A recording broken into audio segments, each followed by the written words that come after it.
வணக்கம் and welcome to cinema matrix. இந்த வீடியோவில் எதை பற்றி பார்க்க போகிறோம் அப்படின்னா, பிக் பாஸில் இந்த வாரம் வந்து ரெசிடென்ஷியல் ஸ்கூல் டாஸ்க் வந்து நடந்துட்டு இருக்கு. அதில் ஒரு பிரச்சனை வந்து நடந்திருக்கு. அதை பற்றி டீட்டெயிலாக இந்த வீடியோவில் பார்த்துலாம். அதுக்கு முன்னாடி நம்மளோட சேனல் நீங்கள் சப்ஸ்கிரைப் பண்ணாமல் சப்ஸ்கிரைப் பண்ணி சப்போர்ட் பண்ணுங்க. ஸோ அந்த டாஸ்கில் ஒரு சில விஷயங்கள்லாம் வந்து நடந்திருக்கு. அதுக்கப்புறம் வந்து அன்ஷிதா அண்ட் தென் ராணவ் இவங்க 2 பேருக்கு நடுவில் ஒரு பிரச்சனை வந்திருக்கு. அன்ஷிதா வந்து பார்த்தீங்க அப்படின்னா, நான் உனக்கு தான் சப்போர்ட் பண்ணுறேன் அப்படின்ற மாதிரி சொல்கிறாங்க. இல்லை நீங்கள் எனக்கு சப்போர்ட் பண்ணல அப்படின்ற மாதிரி ராணவ் சொல்கிறாரு.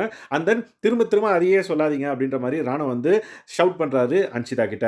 ஸோ அன்ஷிதா வந்து பார்த்தீங்க அப்படின்னா ரொம்ப டென்ஷன் ஆகி கத்திடுறாங்க. ஸோ அவங்க ஹைப்பர் ஆனாங்க அப்படின்னா ரொம்ப கத்திக்கிட்டே இருப்பாங்கன்றது நம்மளுக்கு ஆல்ரெடி பார்த்துருக்கோம். அதே மாதிரி தான் வந்து பார்த்தீங்க அப்படின்னா ராணவையும் வந்து பார்த்தீங்க அப்படின்னா திட்டிகிட்டே இருக்காங்க கண்டினியூஸாக. எல்லாரும் போய் தடுக்கிறாங்க ராணவ் வந்து அன்ஷிதாவை. ராணவும் வந்து நிறுத்தாமல் திரும்ப திரும்ப கண்டென்ட் பண்ணாதீங்க, நீங்கள் வந்து சப்போர்ட்லாம் பண்ணல அப்படின்றத திரும்ப திரும்ப சொல்லிக்கிட்டே இருக்காரு. அதுக்கப்புறம் சௌந்தர்யா வந்து பார்த்தீங்க அப்படின்னா இவனுக்கு எதுவுமே புரியாது, ஒன்றுமே தெரியாது, இவனுக்கு அடிக்கடி இப்படி தான் வந்து பண்ணிட்டு இருக்கான், அவனுக்கு ஒன்றும் புரிய மாட்டேங்குது அப்படின்ற மாதிரி, அவனுக்கு யாரும் சப்போர்ட் பண்ணாதீங்க அப்படின்றத சௌந்தர்யாவும் வந்து ஒரு பக்கம் வந்து சொல்லவே ராணவ் வந்து இன்னும் டென்ஷன் ஆகுறாரு. அண்ட் தென் அன்ஷிதா வந்து பார்த்தீங்க அப்படின்னா அவன் நல்லது பண்ணால் மட்டும் நாங்கள் சொல்கிறோம், அதை கேட்டுக்கிறான், ஆனால் அவன் ஒரு மிஸ்டேக் பண்ணியிருக்கான், தப்பு பண்ணியிருக்கான்றப்ப அதையும் அவன் அக்செப்ட் பண்ண மாட்டேங்கிறான் அப்படின்ற மாதிரி ராணவ் வந்து பார்த்தீங்க அப்படின்னா அன்ஷிதா வந்து சொல்கிறாங்க. ஸோ இந்த டாஸ்கில் ஏதோ ஒரு தப்பு நடந்திருக்கு. அதை வந்து சுட்டி காட்டி சொன்னதுக்கப்புறம் ராணவ் மேபி டென்ஷன் ஆகிருக்கலாம். அதை வந்து நம்ம அப்கமிங் வீடியோவில் பார்க்கலாம் ஆக்சுவலாக என்ன ப்ராப்ளம்னு சொல்லிட்டு. ஸோ இந்த மாதிரி உங்களுக்குள்ள பிரச்சனைகள் வந்து போயிட்டுருக்கு.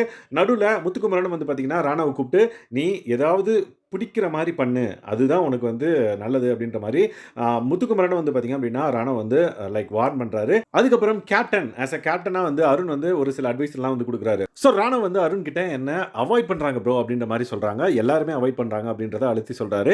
அதுக்கப்புறம் அருண் வந்து அவரோட இன்புட்ஸ் வந்து கொடுக்குறாரு. நீங்கள் குரூப்பில் இருந்து தனியாக நீங்கள் பர்ஃபார்ம் பண்ணீங்க அப்படின்னா அவங்க குரூப் ஆகிடுவாங்க, நீங்கள் தனியாக வந்து நிற்பீங்க, அப்புறம் உங்களை சேர்ந்து குரூப்பாக அடிப்பாங்க, அதை நீங்கள் மைண்டில் வச்சுக்கோங்கன்னு சொன்னோடனே நான் எவ்வளோ ப்ரோ உங்களுக்கு வந்து விட்டு தர்றது, இது வந்து அவங்களோட லைஃப் கிடையாது, நான் விட்டு தந்தேன் அப்படின்னா என்னோட லைஃபை நான் பார்க்கணும்ல அப்படின்ற மாதிரி ராணவ் வந்து பார்த்திங்க அப்படின்னா கோவமாக பேசுகிறாரு. ஸோ இந்த பிரச்சனையோட ஆரிஜின் என்ன அப்படின்றத நம்ம அடுத்த வீடியோவில் டிஸ்கஸ் பண்ணுவோம். ஸோ தட் இந்த மாதிரி பிரச்சனைகள் பிக் பாஸில் வந்து வர்றது சகஜம் தான். ஆனால் இந்த ஸ்கூல் டாஸ்கில் ஏன் வந்துச்சு அப்படின்றத வந்து ஒரு கொஸ்டின் மார்க்காக இருக்குது. எல்லாரும் வந்து குழந்தையா ஆகணும் அப்படின்ற மாதிரி எல்லா பிக் பாஸ் கண்டஸ்டன்ஸ்க்கும் வந்து ஒரு ஆசை இருக்கும். பட் இந்த பர்டிகுலர் டாஸ்கில் இஷ்யூ வந்தது வந்து பார்த்திங்கன்னா அன்எக்ஸ்பெக்டடாக இருக்குது. லெட்ஸ் வெயிட் அண்ட் வாட்ச் என்ன ஆக்சுவலாக நடந்தது அப்படின்றத நம்ம அப்கமிங் வீடியோவில் பார்க்கலாம். அண்ட் தென் இந்த மாதிரியான பிக் பாஸ் அப்டேட்ஸ் நீங்கள் தெரிஞ்சுக்கணும் அப்படின்னா நம்மளோட சேனல் சப்ஸ்கிரைப் பண்ணாமல் சப்ஸ்கிரைப் பண்ணி சப்போர்ட் பண்ணுங்கள்.